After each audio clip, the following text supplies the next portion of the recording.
So let's come back to the response sheet of the Google form. So this is it. If you want to stop accepting responses, like say that you think that at the max you have to collect 400 responses or the 500 responses and you have reached your limit, then you can click at this button and then it will stop accepting responses. When it is blue, that means it is accepting responses. When it is red, that means it is no longer accepting responses. This is the default message which is shown by Google Form, that this form is no longer accepting responses. You can always customize this message as per your convenience. Right? Why I'm saying this? Because the link is there on the internet. People will, at times might click the link, and always you cannot keep on receiving the responses. So to restrict or to put certain restriction onto it, you can click on this button, not accepting responses, and you can very well send out the messages or any particular note to the respondent.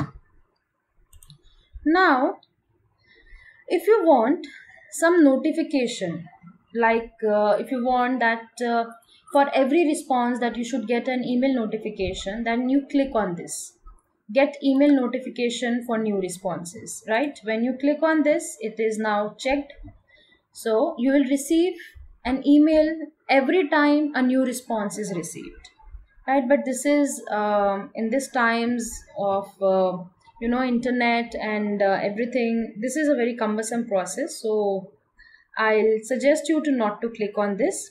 And then you can check this also, select response destination, right, whether you want the responses, the new responses which are coming, you want to create a new spreadsheet of them, or you want in the existing spreadsheet that it should be created. Right, so that's another thing that you can do. Then you can print all the responses if you want. It will be printed first, it will be converted into a PDF and then it will be printed. Similarly, you can delete all responses and you can download the responses also in .csv extension. Why .csv extension? Because sometimes if you have an extension of Excel or any other sheet format, then all the softwares do not accept every extension. So .csv is the much acceptable extension for any Excel sort of sheet. So this is about the responses and a few settings that you can switch on, like getting an email for every response. I would show you one more setting here, like this. On the three dots which are at the top right hand side corner, you can make a copy of this form. Yes, this window has appeared because I clicked on print and the response data is so huge, so it has taken time and now appeared. So you can make a copy of this form, right? You can very well make a copy of this form. You can delete this form, you can move it to trash, right? And you can print the form, it will be printed in the PDF form. What would be the purpose of printing the form in PDF? If say somebody is not comfortable filling the form online, you can you need not to type the things again in Word, right? Okay, so it's a huge amount of data, so it has become unresponsive. Let me switch on to another form. Yes, this one.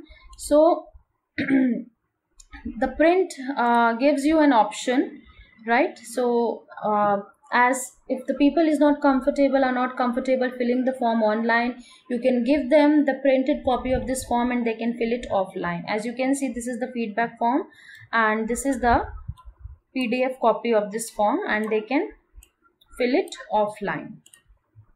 Right, friends, there is another setting in this, that is for getting a pre-filled link.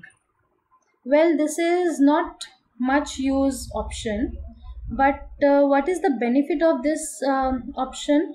That there may be some information that will be common in all the responses, right? If you want to avoid that people conduct or people may make any typos or any errors, then you can always pre-fill that information. Like I'll show you in this form. If I click on get pre-filled link, So what will happen? So a new window will appear, and you can see here that the email address is obviously it cannot be pre-filled because it is not going to be same for everyone. Name would be different, but let's say that the organization is same. That is, you are sending out the form only to the people of a particular institution or a university. Say, let's say University of Delhi, right? So you can fill it. Why I'm saying say this, because sometimes people may make typing errors or sort of errors. So to avoid that, if you can give the pre-filled information, that will be great. So after typing the University of Delhi, next thing is to get link. Click on get link. Once you have got this link, you can see here that the link is there, and you can copy link. You have copied the link, and you can paste somewhere in the description. Paste. So the link is pasted here. Now I want to show you the preview of this form. Right, if you send it out to somebody, it will look like this feedback form. Right, this is the pre-filled link. Right, so if the respondent or the recipient click on this link, it will redirect you to the new window, and you can see that the organization University of Delhi's name is automatically appearing here. It is now pre-filled. So this can be used in, say, if you're working on a same assignment, a group of team is working on a same assignment or the similar project, and the project name or the assignment name is same, then you can avoid the confusion, or you can avoid the typing errors or any sort of other errors that could come in by using this get pre-filled link. So this is the information which is already filled in. So friends, this was about the response sheet generation it uses and the notification settings that we use in Google Forms. Thank you.